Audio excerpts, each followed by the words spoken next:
Welcome back to Maryland HVAC Repair.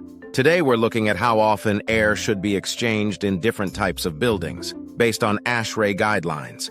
Why air changes matter, H, or air changes per hour, tells us how many times the entire volume of air in a room is replaced in 1 hour. ASHRAE, the American Society of Heating, Refrigerating, and Air Conditioning Engineers, sets recommended ACH values to ensure good ventilation and indoor air quality. Recommended ACH by building type. Here's a quick breakdown. Residential homes, 0.35 to 1 air changes per hour.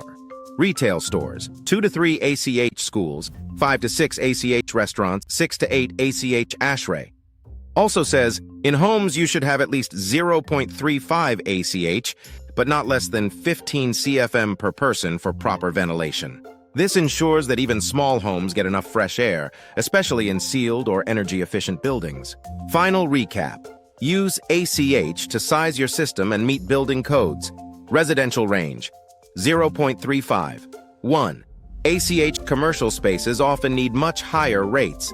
Always cross-check volume and CFM when designing systems. Want to study more HVAC tips like this? Get the HVAC book, MarylandHVACRepair.com. Subscribe on YouTube.